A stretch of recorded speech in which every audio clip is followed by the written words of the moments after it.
SteelSeries, we make the headsets, mice and keyboards that the world's best gamers win the most with. And we've been doing it since way back.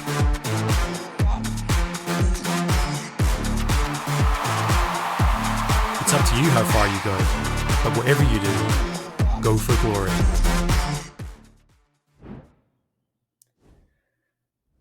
For now, the throne belongs to Ruddy, but anyone can pick it up as soon as they win a few games. Welcome to the Northern League of Legends Championship, Week 3, Day 2, which means Day 6, and which means I need to introduce the desk. Before that, my name is Alexander Shanamaya. I will be your host, and I have the pleasure to have a guest with me and Middelkot. Temporal, welcome to the show. How are you feeling? Oh, it's a magical afternoon in the United Kingdom. It's our first day of summer. We're pretty much at the solstice, but first time it's not raining, being horrible, and I've genuinely feared the sun, so it's great to be here, and it's great to have summer properly arrive. You know, I'm really happy I finally have like a proper British person, but hey, Middelkot, how are you doing? There we are. Now we know how the next 4 hours is going to be. Do you know what, Archer? I'm going to put up with you, but I've got a short fuse this evening, so you better not piss me off. No. Always fun being on the desk. I think the league is in a very exciting spot at the moment, and I can't wait to get into today's games. Well, that sounds fair, and to be honest, I apologize. We do have more British people talking about that. Let's toss it to Initialize and Redude. We're British. We are indeed here. Hello. I think what I do want to call out here as well is I appreciate the fact that production has done a really good job of ensuring that we see Middelkot's actual height significantly lower than both of you. We all know he's actually 5'2". And that's really important that people remember that. He keeps trying to hide the fact he's so short. And, you know, really, the viewers need to know. You can't hide behind this. If you go back to Spring Split, you see when we're standing next to each other that he looks level. Yeah. What you don't see are the 4 shoe boxes that we have to stack to get that effect. Is that real? It's jail for sure. Yeah. I was lacking that information. I do thank you for that service. Thank you so much for that. That's okay. Well, let's talk to him yet again. Let's toss it to the desk. See, I didn't need to do anything. Anything at all, Middelkot. No. You know what? I'm going to give you a freebie. Let's talk about yesterday. It was an interesting day. It was an interesting day, day 5 of NLC. Temporal, I'm going to toss it to you right off the bat to get your feelings on what happened yesterday and how interesting the league is right now. It's a bit of a weird one. So, like, I looked over, I was like, let's get caught up, let's look at everything. And yesterday sort of cemented it for me. That we have 6 teams that could win. This is crazy. This is crazy to me. That's the least NLC thing ever. Is absolutely mad that like anyone except maybe the bottom 2 are struggling right now. That they've still got halfway to change. Could just turn around tomorrow, run the whole thing, and go completely through, and that's magical to me. I agree, Middelkot. I do believe that even the bottom 2 teams are slowly getting the hang of it and getting into position. And it's up for grabs. I know Blue Whites may have a harder time. They're still adapting, and it will take some time. But look at this.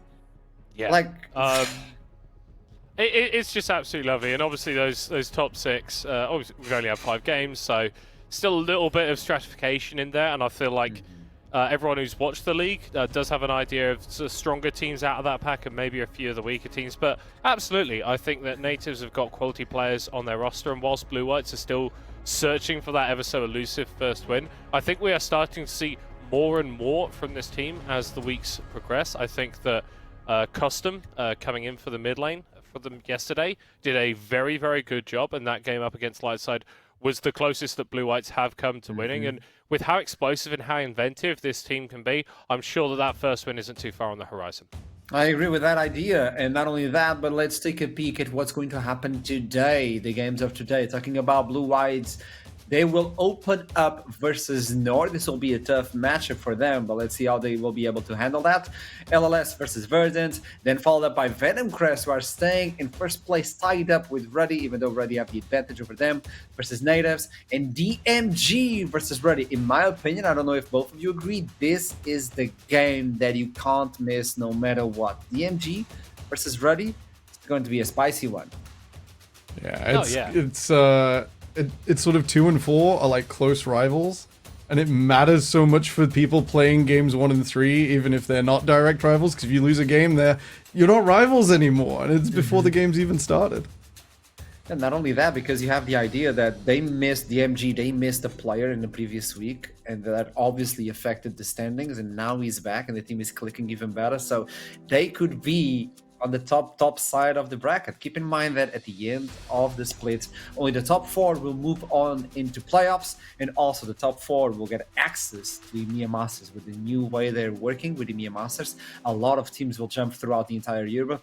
I'm in love with that format. I don't know if it's going to be good. I don't know if it's going to be bad. Some cooking was done. I don't know if it's overcooked. I don't know if it's like the chicken you brought up to the broadcast one day, Millicott, but it's Deep fried. No, that was... hold on. That roast chicken was absolutely perfect. Okay, yeah, like you could put like a band-aid, a little bit of alcohol, and she could move again. But yeah, that would be interesting. Millicott, I didn't realize you carried on with the cooking lessons. Good gosh. Yeah, no.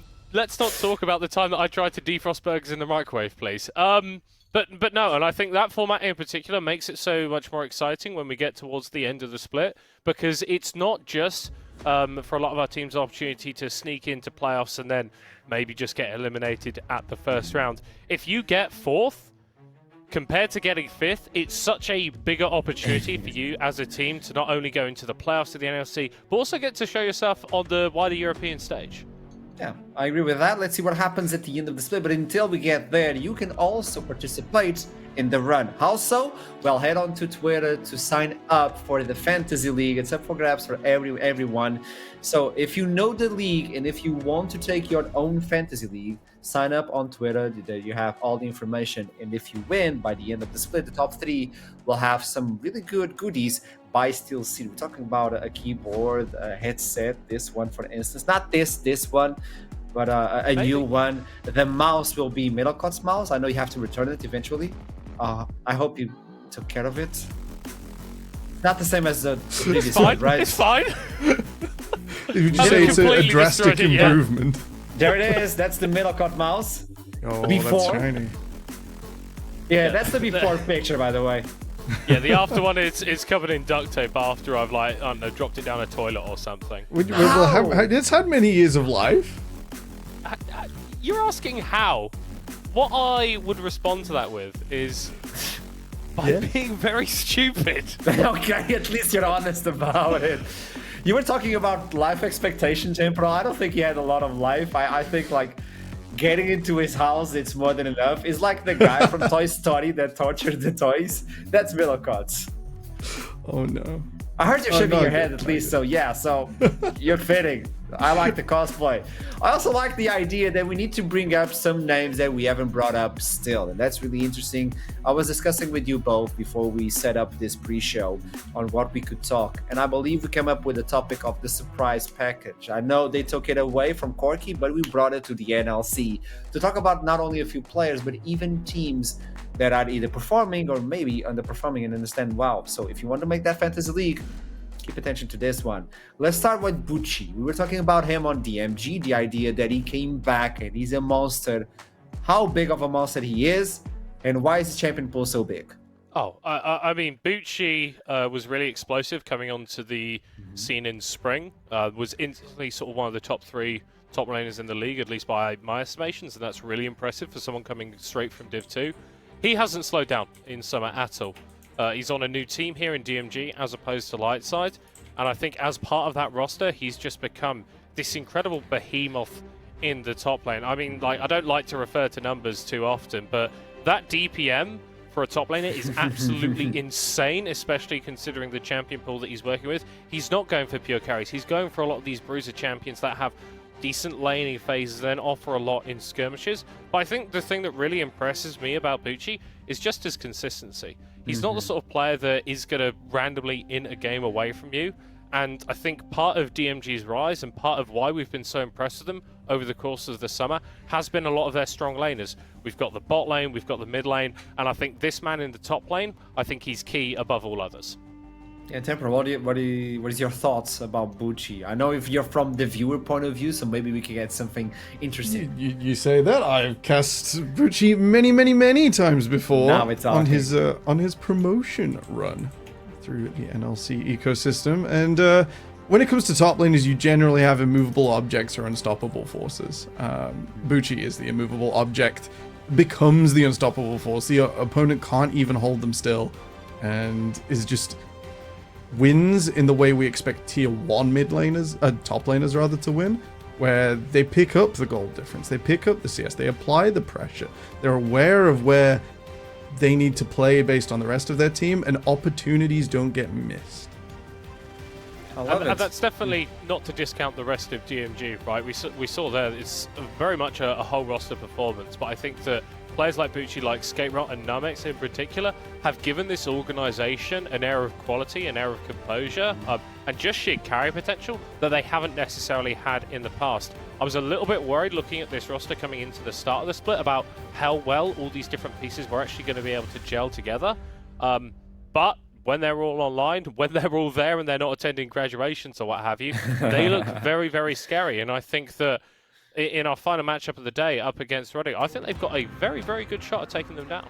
I was actually thinking about it, and I was like, I don't know if I should put all my points on Roddy. I don't think this will be that one-sided, not even close. I think DMG can actually take them head-to-head. The idea that you're bringing up, that this is a consistency of the entire team, and I want to bring up a topic of, it's like the team really clicks when he exists. Like it's a different scenario. It's not that the team fails without him, and he's like the only good carry. No, it's like it's a piece. It's a motor, and he's just making the cogs work and all that and spin. We saw it yesterday. The amount of pressure he took with Renekton versus a Cassante, he brought everyone against him, and he didn't stop. This is a really good setup for DMG. So different from what we had in Spring Split, correct? Yeah, I mean, I think any successful team in esports, in traditional sports, needs a player that is willing to sort of do the dirty work to a certain extent. I think that's what Bucci offers a lot. Yes, he puts out insane numbers. Yes, he can be an incredible carry, but he doesn't necessarily need to be that in order for the team to succeed. I like the way you were able to say all that without even moving your lips. I don't know if I'm the only one, but that's... Well, yeah, brilliant. I'm fixing it amazing. now, Archer. It's a beautiful I'm fixing pose. it now. How do you do that? Like, that's a really good skill, by the way. I don't know if you should look at it as a career. Moving on with that, outside of Bucci, we have the MG, but also let's look into the man who plays AD carry, but he's not AD carry. He's just AP carry. That's Fruity Fresh coming in. And look at him. Like, we had an interview with him specifically. It's not like he wants to farm. He's just dealing a tremendous amount of damage without a tremendous amount of gold economy put on him. And look at the champion pool. Way Ziggs out on the Soul, Ashe, and then Smolder, which is his favorite champion as well. Like, what is this? Yeah, it's a weird situation. The reason for this CSD at 15 in game end, I asked for these. Bucci, gosh, I'm stuck on Bucci. He's just that good a top laner. Fruity Fresh in the bottom lane offers so much to his team in terms of ending the game. It's been what I've been most impressed watching Lightside's games back. From draft, they will sacrifice an early game. They'll sacrifice all momentum, but they'll have a way to interact with their opponents that ends the game. We saw it from the Smolder yesterday. The Blitzcrank was key, not in the early game, but later on to move things around, and it was facilitated by the Smolder that was evasive, that was able to stay in the game, that was able to become the minion wave clearing Hoover that he needed to be at that time. A lot of Lightside's wins have worse CSDs than their victories. The victories have a worse CSD than their losses because they have that clear game plan and they know what they have to give up to succeed in making the Nexus explode, even if it makes their stats look a bit wobbly. Yeah, and I think this was something that Torok highlighted last week when he was here. Teams have got very, very clear identities in the league right now, and Fruity Fresh is a massive part of Lightside's identity. So, Brawl, I like what you're talking about there as well, in terms of his ability to make the enemy Nexus explode. Because ultimately, I think that's the only thing that a player can really be judged on, is how they can win games for their teams. It doesn't necessarily matter how you get there. It doesn't matter the champions that you're playing. As long as the enemy Nexus dies and not your own, you've done your job. And this is a different mindset. On the interview, he stated that I'm playing the AD carry role or that position specifically because my friends had no one to play on that role. But I don't want to play AD carry, I want to play AP.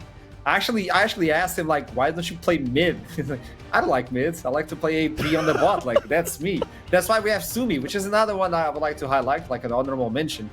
This is a beast as well, and he's compensating the fact that Free Fresh is looking for the AP, and he's playing the AD, a lot of Tristana.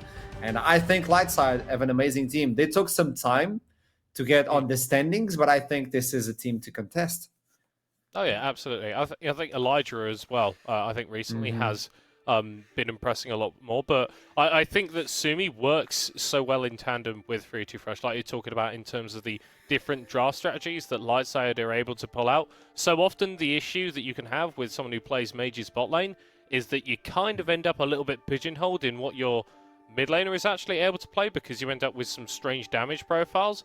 But if Sumi can just play absolutely anything, and that appears to be the case right now, everything from Tryndamere to Tristana, then you end up with loads of options. I like it. So take a peek at that one. Now, the last one we want to talk about, it's not a player, it's a team. And I'm going to toss it to you, Middlecott. Verdant. Why Verdant? I'm curious. Yeah, and I think we've had the opportunity to say some very, very nice things in this pre-game, and now we need to start talking a little bit about the elephant in the room. Verdant are a bit of a disappointment as it stands thus far. I think a lot of people had high expectations of this roster coming in. You've got players like X-Drop, Calm Sky, and obviously Sheehan has played in the NLC before, but it just hasn't clicked. They've got 2 wins on the board. I want to put an asterisk next to that one against NORD because of the way that they actually ended up winning the game. Obviously, if you win, you deserve it. Like, the best team is the one that kills the enemy next at the end of the day. But they did that from a position that not even 9 times out of 10, 99 times out of 100, you're not going to win there.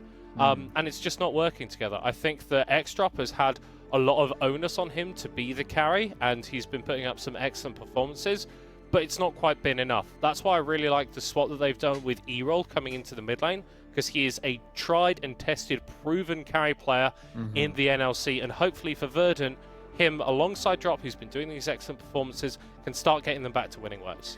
Temple, what's your take? I think the superstructure that we've just like spent a decent amount of time praising Lightside for, where it's like, this is how we're achieving the Nexus, it's on our own back, even if it's like based on the interactions with our opponents. Verdant are missing that spine. Even in just rolling down the scoreboards earlier, I've watched most of their games, but there are key issues at multiple points. A Caitlyn Ivan composition is smash, fast, and run. And if you look at the game and you're missing objectives, missing ways for your opponents to come into you, even a reason for them to fight and not just say like, if both teams get 2,000 gold later, why are we even here? It's not a great point. They need, I think, like in their one victory that was mostly on them, to achieve through their own decisions. I'm going to throw a curveball. I believe if Verdant are able to look into the champion select in a different perspective, and as soon as they do a champion select that highlights their strength, I think this team can make playoffs. So I look at what you say, like, okay, I get it, but we have a Portuguese player as well. No, I'm kidding, but I actually believe that Verdant can make it somehow. I think you're getting onto a very good point there, and it's, the Portuguese why player? we're still saying, not the Portuguese player part, man, but it's why we're still saying that there are 6 teams that can make playoffs, because you can look at natives and blue whites and go, okay, maybe they're a little bit off the pace, but there is genuine quality. There are genuine match winners on this Verdant roster. It's just about all the pieces fitting together, them finding their identity and getting it over the line. You know what? Before we toss to the first game, it's going to be NORD versus Blue Whites. We haven't brought up predictions yet, so let's judge each other, not only because Middlecott you exist, but also because Temporal was allowed to make predictions, so it's really important to see what the guest brought up. So everybody believes in NORD. Rude Dude is a little bit, I don't know if I'm going to put all my points on that. Verdant, LLS, it's kind of mixed, only 1 point. Venom Crest, Foxdrop is seeing something. And then DMG, almost everybody's looking for the same games, aside from the second one. Yeah. I think one-sided. Rude Dude's giving Costum the most room for respect and room to like maybe overturn this game. Oh, he went 3-3-3, okay. Yeah, he's mostly balanced.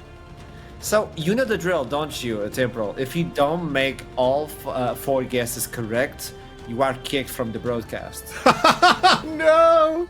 How can it be? I got nobody said I that. just got it. I must admit, yesterday wasn't my guesses. It was someone who helped me out, and they got 3 out of 4, and I'd have got 3 out of 4 as well. A different 3, but the guest is doing well this week. We're eating good. I mean, you have a lot to take in, and there you go. This is the prediction leaderboard. It's Veteran leading with 28 points. Then you have a play-by-play somehow. Initialize just kicking, then followed by the guest. I'm up there somehow. I don't know what I'm doing. It's working. We just accept Hip Rain, Rude Dude are tied up with 18 points. Duckling somehow positive middle cut.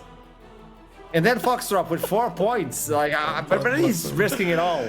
He doesn't even care. You don't know what you're doing and it's working. I don't know what I'm doing and it's very clearly not. Like, if I can get through to the end of the split being the only caster to have a perfect day and an unperfect day as well, like, I'm going to be quite happy with that. That's an achievement. That would be cool. It's an achievement in some form, right? But I just got to say, very impressed with Initialize. Like, Sam, 2 perfect days. Like, in this league, it's very good to do. Give him time. I know Initialize. Something is about to happen. Something massive will bring him down the scoreboard. I'm sorry, Initialize. You know it's going to happen.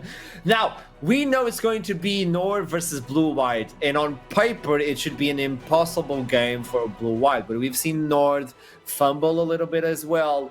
Is there a world where the Blue-Whites can make it as we jump into Champion Select? Jinx and Kalista being removed. Syndra and LeBlanc, the target on custom as we were supposed.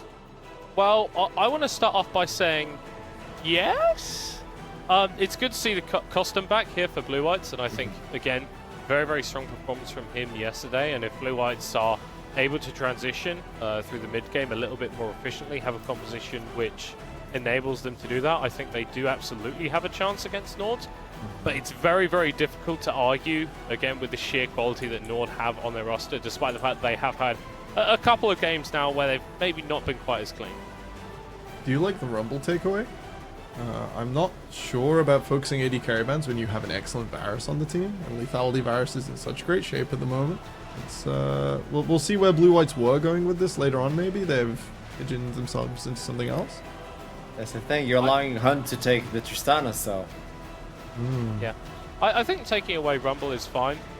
Because when I look like at Nilla and Veloxa, I think that's a matchup that NORD could really heavily leverage in their favor, and I think Rumble is an excellent champion for Nilla to do that.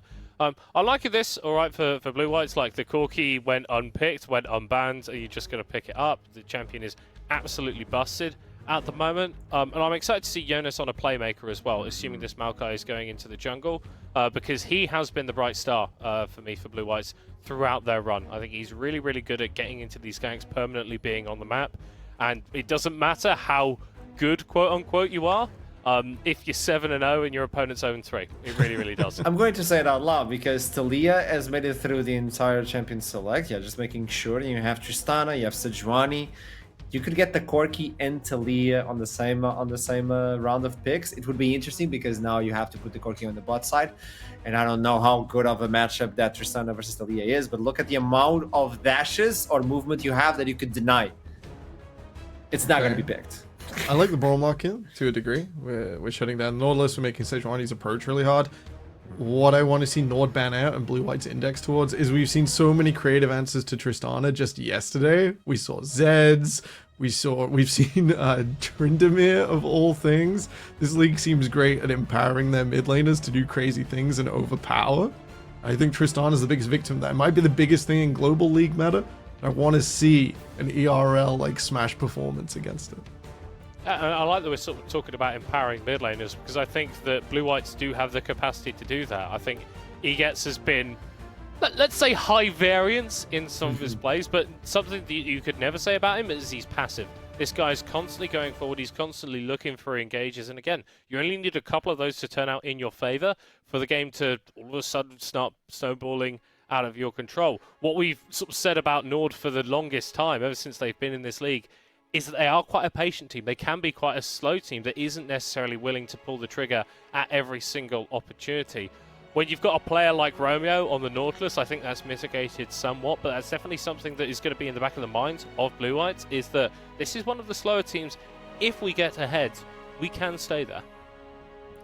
So second phase is completed, so it's up to Blue Whites to open up a little bit more. Talia is still available. That would be an interesting one. Let's see what MKR is going to pick. That would be an interesting pick because also you reveal everything from that Corki. And it's done. Okay, so NORD red, like on the draft, we were pretty sure that Corki was headed to the bottom lane. You know, that's where I assume things are going on. Red custom there that they will be taking the Corki into the Tristana. A bit of a tight matchup, you know, whichever AD carry destroys the other one first. It's pretty straight down the middle, pretty straightforwards. It's a bit of a difficult position for the Corki, I feel. Yeah, I don't think it's the best and easiest matchup, and you're putting a lot of hope on him. The team will highlight, well, thank you for that one, but there you go. Yet again, a Smolder coming in, and it's such a good pick right now. We saw it yesterday, what he did with Free Fresh. Ecstasy is one to pilot as well. Nautilus and Sejuani, so much he see, just giving the highlights. The cannon, we talked about it yesterday, but Nile coming in with a lightning squirrel. Yeah, and I think you needed a little bit of AP on the NORD composition when you're rotating the Tristana this early on, so the Ken is going to be able to bring that. Also can go fairly non-interactive, even if he does get countered in the laning phase, and with the bans that Blue Eye had towards the Rumble, towards the Gwen, I think they were really, really scared of Nilla getting on one of these big AP carries, and so blocks are here on duty. Probably not a massive surprise and not the craziest R5 top laner to pick, but I think this is the matchup that NORD will feel like they can leverage the most, and so it makes sense to go for something that doesn't need to dominate the laning phase, doesn't need to get out to a massive win, turns up to team fights, presses his buttons, and gets your mid laner or AD carry a pentakill. When we look into these champion selects and the champions that are brought in, the compositions temporal, is that a new hope, or do you think it's done? I really wanted the Malphite. And it's really rough because if the Sejuani commits time to the top lane, you're completely hopeless. But then in the later game, combined with the Maokai, you already have this long-range reach engage. I want to see some impact. I want to see Veluxa at 900 miles per hour into the backline, destroying Ecstasy. And I worry that this Ornn will not be as impactful. It will not manage to drag NORD kicking and screaming through a fight in the way that the Malphite might have. Metalcott, last words before we toss it to the casters? Oh, I think NORD are probably going to win this game. So predictions are staying true with that one. I don't know if you agree with that one back at home, but do let us know in the chat and maybe mods will tell us. But until now, we're going to tell the casters to start the game because it's their job, by the way. It's up to you to start the game. Press the button. Start the game, casters. Do it. Please. What's taking you so long? Now that you've said that, Archeron, I'm going to deliberately hold off here and make sure you understand that you can't just boss us around like that. It's very inappropriate, you know? I have the power here, not you. Well, the producers do, probably. That's no. Really let's keep it canon. We have the button. Yeah, we have the button. That's true. We have the button. I have the button. Yeah? Do you have the button? Are we sharing the button? We have a button each. We have to press it at the same time. Simultaneously. Right, okay. Let's see how this That's works. why casters take so long to start the games, especially on remote broadcasts. There's lag, there's discoordination between the two of them. Synergy as well. Like I've not cast with you in a little while. We're still going to get right back into the swing of things. You know how it is. Exactly. Speaking of maybe getting into the swing of things, looking at these two drafts, relatively similar ideas in the sense that I've got double AD carry with team fight setup, but I'm looking at one side, it's a bit more tank range initiation. On the other side, Nilla's gone for that Kennen, which has been rising in priority around the world a bit, looking to have that more lane dominant carry focus to maybe take that Ornn apart if they can. You got any particular takes or favourites from the drafts from what we saw? I certainly do initialize, but we have just been given the all clear for us to hit our buttons at the same time. So we're going to go for this. We're going to do it one by one. Okay, this is my button. Right, ready? I'm here. 3, 2, 1.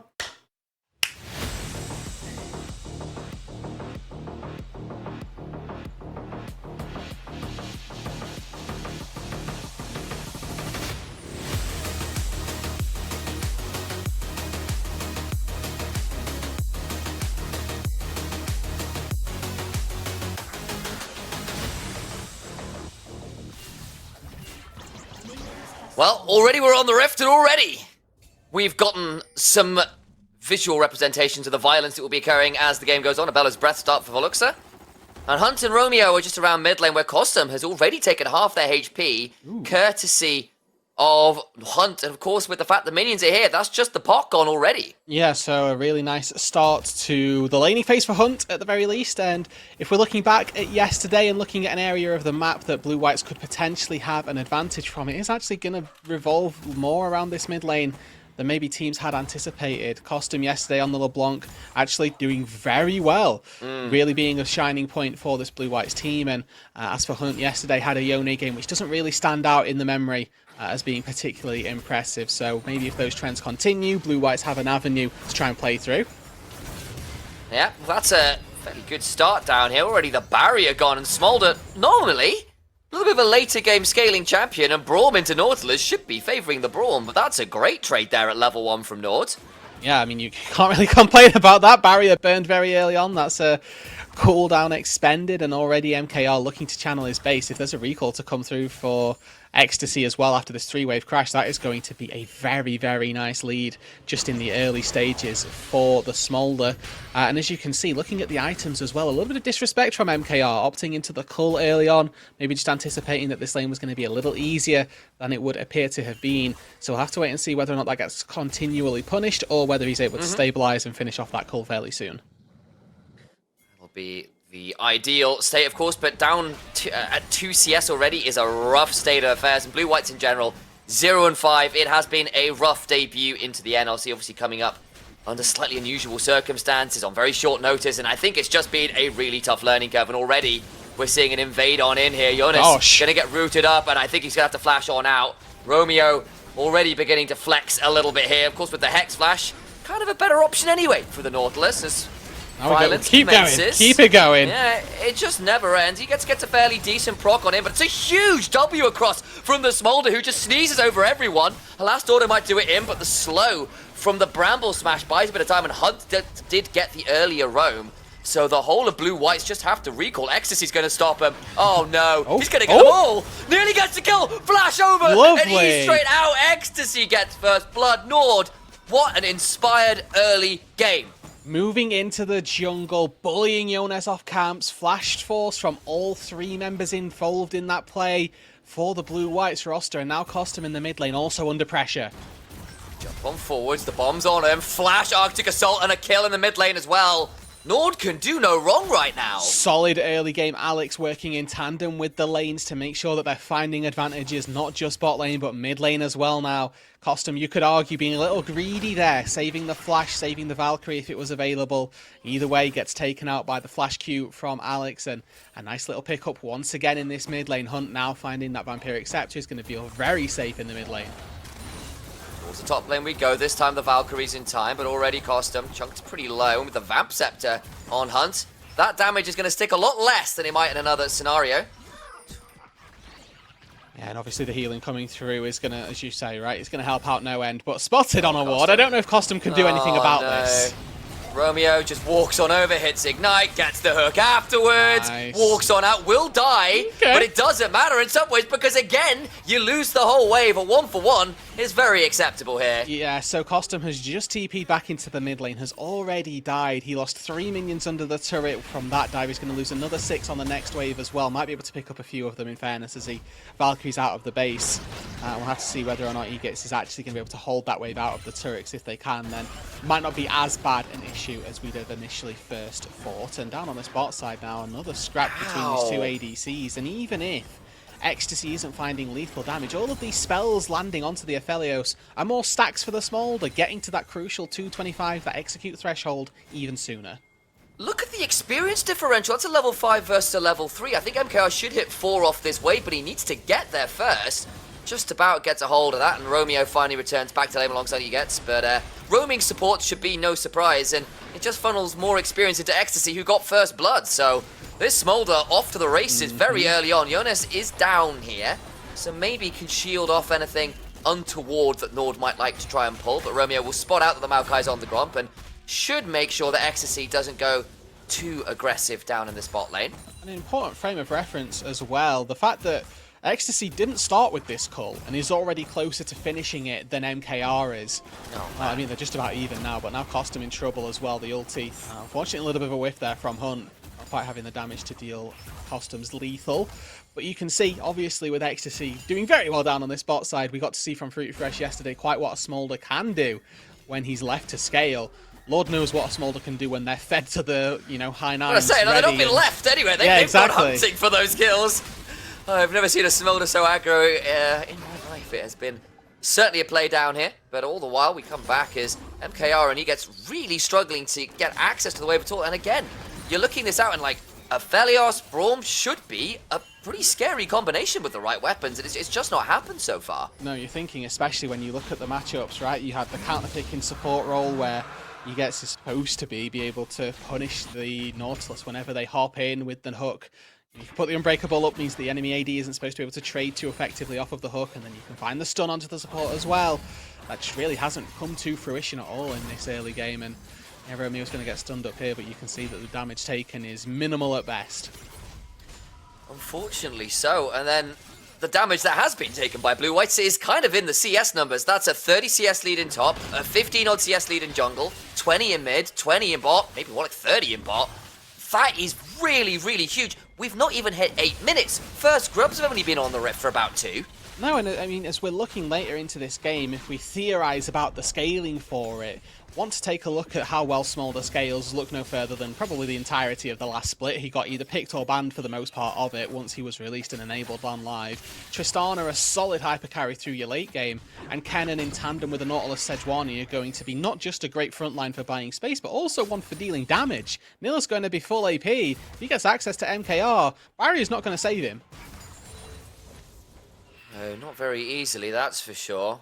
Needs to be very aware of the heavy amount of burst, and the exhaust from he gets is also going to have to be pretty well timed, because obviously you want it for the cannon, but if you're dealing with a Tristana jumping on you, or the Smolder unleashing, you've only got one exhaust for one of those targets. Romeo with just the perfect timing walking back there, and that's so annoying. Can't even get that. no, it really is. It's just one of those, well, the game's just not going our way. I do want to quickly highlight some of the potential issues that NORD may find later on in this game. Obviously, for the time being, they are looking very good, very confident, but hook lands as we move later on into the game. I'm fearing a little bit for Nilla and how easy it'll be for them to find access via flank angles. Might have to hold the point though. Jonas is in the mid lane, Hunt able to hop away. My leading concern for the Kennen in particular is this Maokai. Kennen's always going to look for flanks. Typically they're going to do that by using wards. Wards typically going to be going in brushes, and Maokai's saplings really good at preventing those flanks from coming through. As long as you've got a sapling down, you can slow the Kennen on entry. You're going to see him come in a mile away and have that bit more time to react to the position and hopefully formulate a plan for how you're going to go about getting either out or into the Kennen's face. Turns out that the side job of trees is apparently mine creation. Who knew? Yeah. But there you go, just going to go try and contest this Maokai. But it gets a lot harder for the Maokai to get saplings down, so he's constantly being forced out of his own jungle. Does at least manage to get a hold of his Gromp this time around and is going towards that Faded Ashes. So probably what this will be, going off what we've seen around the world, will be Liandry's into Warmogs. Feels like a really strong combo for the Maokai right now, and that'll be great, assuming you can get there on a reasonable time frame, because already we're seeing NORD push in every lane, go lose that pressure to get into the enemy jungle and just cause as much chaos and frustration as they can. Yeah, and interestingly as well, Hunt opting into this fleet footwork, but usually you'll see Demolish for the Tristanas as well. Maybe he was just standing outside the level for it, but no Demolish proccing on that turret just there, so I'd be interested to see what the secondary choices are. Typically going to be something that is geared toward being able to deal more damage later on. Normally a sorcery tree for Gathering Storm or something to that effect with Transcendence maybe as your option. Is actually able to stop the base of MKR, continuing with this experience lead, continuing with this CS lead as well. Yeah, the calls look even, but have to remember the BF sword in the back pocket for this Smolder going to look very favourably on him when he's looking for these trades. Will be a little bit in the future though, for some, as it stands, it feels like Blue Whites are trying to just hold the line and get to an item or so before something like a team fight breaks out, because right now they're facing down a Liandry's and a Blade of the Ruin King already completed by NORD, which should probably alarm Blue Whites. I'm not going to lie to you. It would alarm me, I think, if I'm looking at that, when I'm sat there with, Fated Ashes and a couple components, and In particular, when we look at the timing for this next Drake as well, 50 seconds before the Ocean spawns. They were able to find the first one, NORD. The second one most likely going to go their way as well. Blue-White's not particularly looking for those resets to find even parity on items as Yonez. Oh, he's being chunked out. Gonna just hold on to the ultimate. It's not even gonna be needed. Romeo gets a game over tag. He gets an MKR. Now in a dangerous position. The wave's nowhere near their tower at least, so there's no risk of a dive quite yet, but there's already 3 plates down there. There's 3 in mid, there's 2 in top. Hunt hops on forwards again, and that difference in levels and items proving so frustrating. Custom's doing a fair amount back, but there's a flash and a buster shot. Oh my days, one last auto away. Well, I definitely think that they're going to get the dragon now. I think might. just maybe. Spawns in 3 seconds. My mid laner was just chunked to probably single-digit HP, and now another hook down bot lane. Romeo will have that passive proc, but in a lot of ways the damage is somewhat already done. The Glacial Fishing comes along, in comes Smolder's mother. Moonlight Vigil though is good. Ecstasy oversteps. No! No way! You can't get out alive! How? They're both alive! I'm sorry, Blue-White. I feel really awful for you. Romeo will finally fall to the tree trunks. The cat comes over the wall. A flash, a W, a shutdown comes in. But it's already too late. That'll make it 3 for 2. They get something, but my god, did they have to burn absolutely everything. And the kitchen sink to boot. They threw down at the bot lane. Talking about that exhaust timing from Egex, it was perfect. It looked so good for the Blue-White's bot lane. But the damage differential not quite in their favour. Ecstasy and Romeo coming up clutch in the 2 versus 2. Probably 100 HP to share between the two of them, Sam, to be honest. It was nail-biting stuff down there. Obviously, Maokai comes down. Yonez did have the first move, was able to pick up the 2 kills in response, but gave his life to do so. Yes, the Smolder doesn't have a bounty, and they weren't quite able to finish off that call before they managed to get in and go down. But Costum now the next person on the chopping block with Valkyrie. Should be fine. Yeah, I don't know. He gets away from that. There's no drat, there's no depth charge. Just looking to see whether Romeo had that ultimate up, and he didn't. If that was there, I think Custom could have been a much more difficult position, but he'll stay alive this time around and move towards the grubs we go. 3 already over to NORD, so this second set would be pretty important to grab for all of those buffs. It's just complete neutral objective dominion here from NORD. They've got seemingly all 6 grubs, found the first couple of dragons as well. Yonez kind of trying to put out fires on the map, finding those couple of kills, but not particularly being able to get anything in the neutral objective department. Hunt has worked through at least 4 plates down in the mid lane. He's going to be able to find himself an extra one down on this bot side as well, so operating with the gold from turrets plus the 3 kills he's already found, this Tristana is going to be very deadly the later this game gets going. Yeah, and then obviously you've got a 6 grub Tristana that's fed. Turrets aren't going to exist, and with the fact that pressure's coming in everywhere, how on earth are Blue-White's going to retain any control of their structures or map? There goes the first turret in mid lane. Sadly for NORD, no local gold able to be claimed, but all the ways towards the bot lane.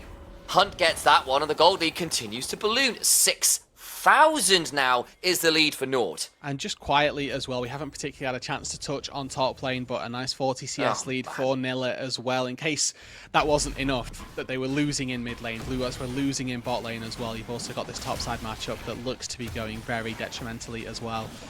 Because 1,800 gold doesn't come from just 40 CS, that comes from plates as well. That comes from global gold from those turrets. It's insult to injury at this point. As well. Nilla will be about to be died, but it's not a well-placed Maokai ultimate, so Nilla gets to just back away from that. But here come the rest of Blue-Whites. This might be a bit trickier. We'll try and stay alive. Throws down the slicing maelstrom, gets us stunned down, but has got a shield and should be able to get out. Wait, no! A final turret shot, not quite enough. They make it happen. The shutdown comes across, and that kill donated over to Costum. Something back for Blue-White. Going to be able to find one turret in the top lane. Going to be able to summon Herald as well. Why not at this stage? 2 people leaving the base for Blue-White's going to try and halt this charge. Hunt gets in. Able to bounce himself back out. This turret might be a little bit overzealous from NORD, and Blue-White's being here, I think they're going to be able to defend that one quite nicely. Use a few things bot lane, but here comes the call of the Forge God. It's currently going to be a 3v5. The Glacial Prism on the other side does some work. NORD about to get jumped on as Romeo lands a dredge line over the wall as Costum. The damage is solid, and they will finally kill off that. Nautilus, Buster shot away on 3. Damage back is looking pretty good. Jonas still alive, finally falls down. still No, wait, he alive. does it till now. And NORD have just overplayed their hand. It's a double kill onto MKL. The exhaust can go through, but now Ecstasy is here, looking to trade back onto a number of people. Jonas still low, and Nile rooted up, goes down, having teleported back in. That's 4 kills for only 1. A solid play from Blue Whites there, capitalizing on NORD's over-aggression in that top side, pushing for a second turret that they didn't have a right to go for. Ecstasy here, sniffing around, finds Costum's recall, stops that one, but just doesn't quite have enough in the tank. There we go, they're TPing in. Yeah, they want this, they've This'll got be the- more. Oh, Volux is going to get here, can potentially shunt into the wall. Will get a hold of that horn, and now Costum also falls down, and that'll be a little bit of vengeance for that overstay in top lane from NORD. Yeah, nice bit of a reprieve for NORD. They keep themselves firmly in control of the game. Despite the fact that they just lost 4 kills, those couple picked up on the exit. Gonna swing that tempo back in their favour, give them the momentum to continue looking to close this game out. You can see that the top tier 2 turret, whilst it didn't fall, did end up taking a pretty decent battering. As long as everybody gets to go back to base, spend that gold that they had. We've got a dragon spawning in about 50 seconds time. Once again, unfortunate low roll on the soul. It is going to be the Chemtech Drake soul for whoever ends up claiming it. But NORD already 2 dragons on the way there. They'll be happy that they can take themselves a soul in not too long a time if they're able to find those fights. Take a moment to breathe. 18 kills in under 18 minutes.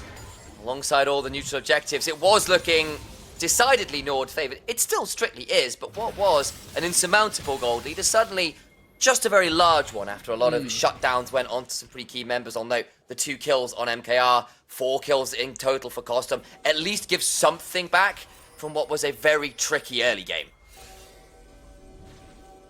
Now, Blue White's in this really tricky position. How do they get into these fights? Always the question. Never mind. Oh, slicing Maelstrom. Goodbye, MKR. The exhaust not going to be available quite yet, so he gets falls as well. And there just isn't enough CC to stop death. Yeah, the power of super cones there, ladies and gentlemen. Nile more than happy to take those and sort of offset any issues he may have with flank angles. And just to find himself right on top of the Aphelios, who, in this case, quite rightly, doesn't burn flash, doesn't burn barrier, just accepts his fate. Lightning Rat's on top of me. I have died. Yeah, Lightning is apparently grounding itself in the bodies of the bot lane of Blue Whites, and now getting knocked around a little bit here. There's the red buff being started. Jonas will end up in here. Hunt and Nile are on the other side of the map, and Yo and Ecstasy will remove themselves from the enemy jungle, feeling they might be a little isolated there, and they would be right. There were probably a few too many members for them to be fighting at this point, you would imagine. And especially when your team's taking Dragon on the other side of the map. Maybe trying to overplay your hand for the second time this game, not learning from your mistakes, not something we encourage really on the NLC. But they managed to back away, recognizing that, hey, this is one step too far. Now looking forward, obviously that Drake picked up, so 5 minutes time. Expect to see Blue Whites go for that be-all and end-all fight, or just accept, okay, this soul, it's not the best of the bunch, so we don't mind giving it over. If it means that we can sit back, we can scale up and get a couple of extra items, most likely onto Costum, onto MKR as well. Issue being, the LDR coming through feels good, but missing out on one of those hard attack speed items, those heavy hitting AD items as well. Really need 3 to the 4th item, really. LDR, like I say, good pickup, but not going to be the core DPS threat that you're after till. No, it feels like a triaging option, right? It's like, I need this now, but really I need a collector, a rapid fire, in fact, something else on top, and it's just not going to be there for a hot minute. Of course, collector Infedge has been really good on Aphelios so far this year, from what I understand from a few of the Aphelios mains, but that's just going to be a long way off. 2 items complete is nice, but Soul, as you mentioned, in about 3.5 minutes, and after that, Elder Dragon, I just don't know whether Blue Whites would be in a position to even consider contesting even that. Yeah, Baron's just spawned, and again, these big neutral objectives could really start to hurt Blue Whites. No, you're exactly right. These massive neutrals coming up are going to be how NORD look to close out this game with a Tristana, with Baron, and 6 Void Grubs. Like we said earlier on, it's going to be one of those situations where you give her alone time with the turret, and the turret stops existing within a few seconds' time. It's not like you've got the opportunity to try and play delicately with your side lanes and maybe sacrifice one wave or two to the Tristana. You always need to have somebody answering, and that just opens up so many options for NORD if they fancy taking 4 people and just to hook in randomly. That's why a not? lot of people. Romeo, I don't think he was expecting that many people in there. NORD got a bit deep. Now the teleports come flying on through, and the stun is onto Alex, who flashes away. The Moonlight Vigil is solid, but the Glacial Presence after is big. And look at that! Already, there's a slicing Maelstrom that will electrify the NLC. NORD, they were supposed to be on a slump. Not anymore. They're just chucking blue-whites into a grave. More like black and blue-whites. They are beaten to a pulp in this game. Absolutely battered, and Ecstasy and Hunt come out on top. Brilliant flank from Nilla. Gives his life willingly for the cause, as his jungler in tandem with the double AD carry combo are going to take down this Baron. A lovely fight from the NORD team, and more than happy to come away with this objective. Nothing left to be done. Romeo went in a bit deep. It looked like he might have bitten off more than he could chew, but the turnaround, the flank angle in was just, well, that's what it's called, hitting someone with a wallet, I suppose. Just so much damage available. Yeah, I mean, you know what? When you've got this Kennen who'd been free farming, it feels almost unjust that we don't get to see one big flash ulti moment across 4 or 5 people. It's nice of Nilly to give us what we'd be hoping for in this sense, as Romeo potentially in trouble. Trying to get Blasco to wait and get some miles away. We'll find he gets, and that'll mean the Winter's Bite and the concussive blows can start to stack, but a flash on over and a teleport behind, and blue-white's tempted pick on the Nautilus, about to go wrong as Hunt finds Jonas, and that'll split up a lot of the DPS, but Smolder screams for his mother, and apparently she comes bearing nuclear warheads. 2 members dead already. All right, with the Baron at their backs as well, you'd like to think that this is going to be the base broken open at worst. At best, maybe they can find another couple of hooks. Maybe they can put this game to rest right now. 22 minutes and NORD are already looking to open up the gates. Glacial Prison just shy of costing as a Valkyrie away, but I think this Valkyrie needs to retreat to Valhalla in swift order. It might be the Valiant dead, but unfortunately they are on the defeated army side. 2 inhibitors down. Blue-whites hold on in this game, but really, it's just waiting on NORD to put them out of their misery at this point. Yeah, they're holding on by their fingertips, and NORD are just standing over the edge of the cliff with their foot waiting to stamp down and send them to their demise. Soul spawns in 30 seconds time. NORD have just claimed all the gold that they could hope for on the map. They can head back, reset, then get back out onto the map as strong as possible. The full effect of a 10k gold lead going to be in play for this Soul fight. See Hunt walking up to that top side. They don't even need this dragon. The beauty of having 3 Drakes and your teammates, or your enemies rather, having 0, is them taking 1 dragon doesn't give them a soul. It just stops you from having a soul. It stops you from getting it. Yeah, and then you look at things like Smolder's on 3.5 items and has had that particular breakpoint in his stacks for the last 5 minutes. Perhaps a last gasp effort as the Call of the Forge comes flying across, but Smolder again calls him mum, and MKR chunked low. And these efforts, they don't amount to anything. They're not even getting summoners. A slight chunk on Nille is really all they have to write home about. Jonas will summon the cats once more. But Romeo taken low, not quite down. May finally fall as Veluxa goes forwards. But a slicing Maelstrom into the backline one more time. And Smolder executes a few of his enemies. A double over to Hunt as well. And Costum alone, the new member to the team, will be left alive to witness the destruction of his base. Let them know that NORD are back to play. They demolish, they disintegrate blue-whites. 24 minutes, it's all it took them, ending with a 14,000 gold lead as well. Near flawless performances from the mid-jungle duo and the AD carry as well. Ecstasy on fire on the Smolder, Hunt on even more when he's playing this Tristana. Just 1 death apiece for the 2 of them. So really, really expert performance, keeping not just their own lives intact, but keeping blue-white's lives as low as possible. That was, it was an execution in a lot of ways. The lanes went super well, then the kills started rolling through, then the objectives were there, and the fact that the Smolder was winning level 1 fights and getting away on 5 HP later on, just felt like nothing would go blue-white's way. There was a moment, of course, where NORD really overstepped. And I'm talking about, obviously, that top lane play, and maybe there was a route back, and I'm glad blue-white didn't stop looking, but that's got to feel rough, man. Absolutely, and the issue is, as soon as they go for that top lane play, they then lose 2 people on exit, which feels like all the wind that you've got in your sails just gets punched straight back out near immediately, right? The momentum just completely knocked from them, and from there on in, NORD, they didn't then re-falter. They recognised there was a moment, wasn't there, where they were fighting around red buff and they were thinking, oh, maybe they're going to make the same mistake again, team taking Drake down on the bot side, but just wasn't the case. They'd recognised what mistakes they'd made previously, learned from them, and didn't end up giving any other foot back to Blue Whites. No, not at all. A statement game from NORD, who demolish Blue Whites. And for the next statement from the analyst desk, you'll just have to wait till after this break. We'll see you in a minute or two. Break it down, break it down. Step on the gas, let's get out of town. We're gonna break out and have some fun. We're gonna do what we never done. Oh yeah, yeah. Come on, take your body with you. It's a money weekend. Everything we wanna, we go do. We go do. It's leisure, we go do.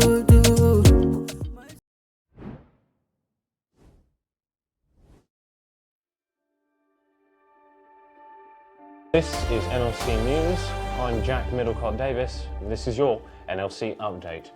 NORD executed a masterpiece performance against Verdant this week, somehow managing to claw defeat from the jaws of victory, finding the only possible way to lose a game, which they basically already won.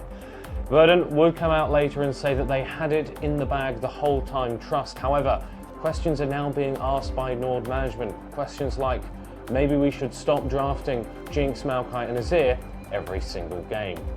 Ruddy Esports caused confusion and anger amongst the NLC fantasy community as their 2-0 week meant that all their players achieved top spots for points this week, despite the fact that none of them had been unlocked yet.